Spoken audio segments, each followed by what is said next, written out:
you been, man? I was just, enjoying myself over the past few months. Listen, it's time to make a new YouTube video.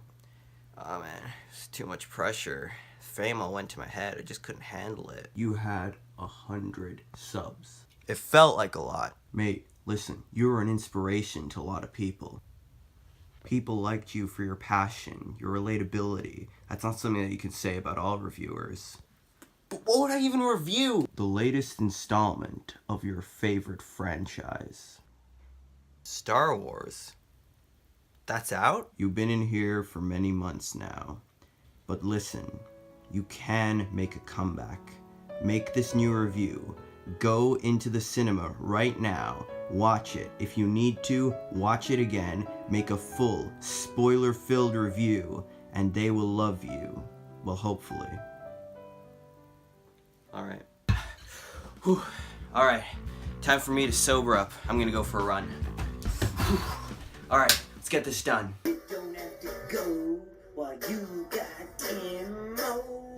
Alright guys, it's finally time. I'm sorry if I've been gone too long, but you see, I've been kind of busy with stuff and haven't really had my head in the game for this, but new Star Wars movie came out, I just have to review it. But here's a bit of a warning, okay? A Star Wars movie that comes out nowadays, you kind of have to see it, and you can't just go into spoiler-free details because it doesn't really do anything. You can't talk about anything without spoiling it for someone. So I'm just going to go full in spoiler as much as I can, because that's the only way you can review this properly. If you haven't seen it, then don't watch any reviews. Just go in and watch it, and then come back and watch this.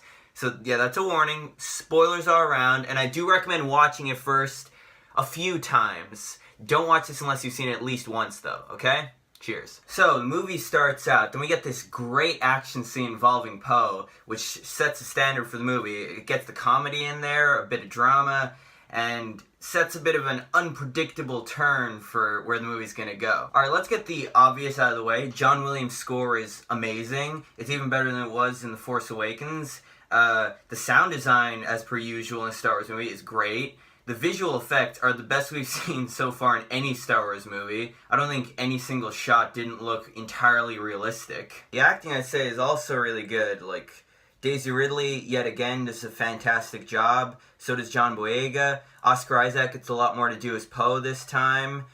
Donald Gleason is General Hux. He gets a lot more humor added to his character, which I appreciate because it gives him more of a personality and gives him a lot more to do. Andy Serkis does a great job as Snoke, even though he's not in it that much. Carrie Fisher, she's great in what's probably her last role, and it's pretty heartbreaking to see her on screen a lot of the time, but she's great in it nonetheless. Mark Hamill is amazing in this. This is maybe the best he's been as Luke Skywalker ever, and that's a lot to say because he was always great as him. But yeah, he's just so perfect in this, and his character is just so well realized. Rose, I thought, was a great addition to the Star Wars cast because she gave it a lot more of a human touch. But the best character and the best performance in this movie, upon watching it 3 times, at first I thought it might have been Mark Hamill as Luke, but watching it 3 times, I figured out best performance in this movie is, by far, Adam Driver as Kylo Ren. Dun dun dun dun dun dun dun dun dun dun dun dun dun dun. Just the emotion he conveys through his facial expressions, through his voice, how he breaks his mask in the opening. Oh god, he's definitely the best performance in this movie. Rian Johnson was director and writer of this movie. He also directed and wrote Looper, which I saw. It was great. He did 3 episodes of Breaking Bad, which I haven't seen yet, sorry, but he's done 3 episodes of them, and people say they're some of the best episodes that he's done, so that's pretty impressive. But it really shows that he wrote this movie, because there's some really clever writing in this. Like, the way it treats Star Wars nostalgia, it's not just there, he makes fun of it. Like, when Luke's looking at the projection of Leia from the original Star Wars movie, he just turns to R2-D2 like, that was a cheap move. It's just so clever like that the whole time. He also makes it really clever by not making it really predictable, because there's a lot of stuff in there you just don't see coming. Luke at the end, of course, or Finn's rescue at the end, or the whole Codebreaker subplot in Canto Bight, which not everyone liked, but I think it kind of added to the expansion of the universe in a way, so I quite liked it, and it was an enjoyable place to be.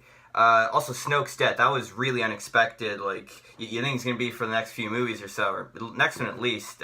I don't think they can finish it with just one more movie, in my opinion, but whatever. But yeah, there's just so much in here, like the plan that doesn't work in the end. You build it all up and just doesn't work.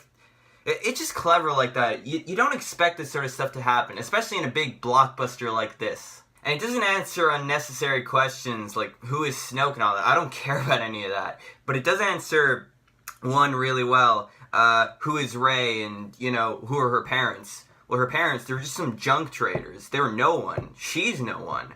And that just makes it a lot more poetic when you look at everything she's done. It also has one of the best action scenes in the entire saga. When Kylo and Rey just team up and they take down all of Snoke's guards, I'm just like, oh god, I love this. It's not essentially a lightsaber battle, you could say, but it's probably the most entertaining and one of the best choreographed of all of them. This movie probably has the most humor out of all the Star Wars movies, and it is really funny for the most part. But I don't think it really overuses that comedy. Like, there's a great tonal balance to this movie that a lot of, like, modern day blockbusters like all those Marvel movies now just don't really have.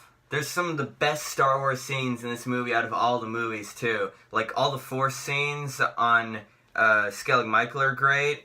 Luke versus Kylo at the end is great. Rey practicing with the lightsaber, that was a great scene.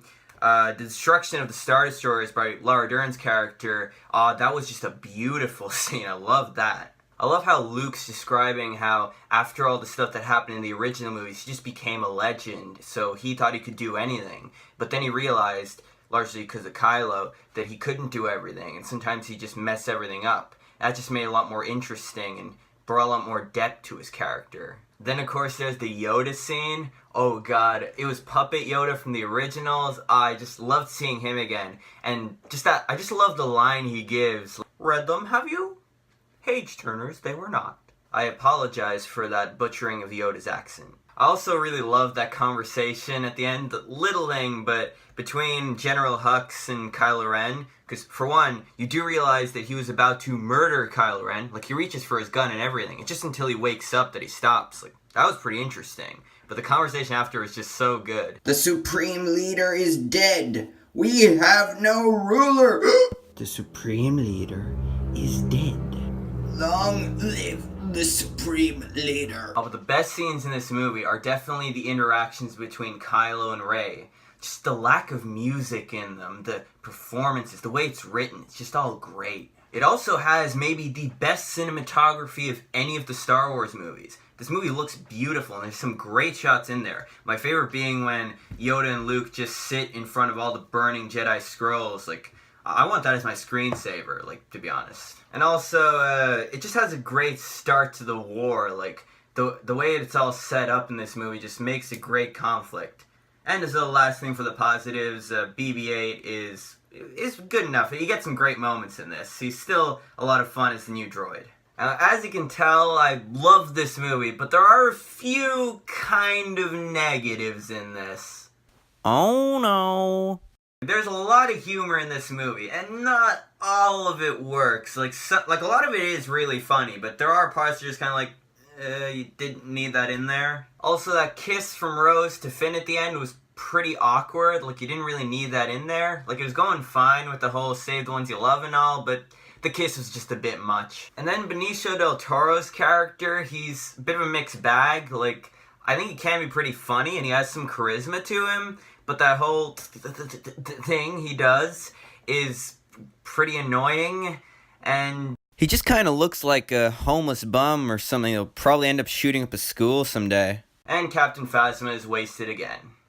Oh well. But honestly, I can overlook all that. I think those are just really small things. Overall, I love this movie. This movie's better than The Force Awakens, in my opinion. I used to kind of start thinking, ooh, could this be better than the original?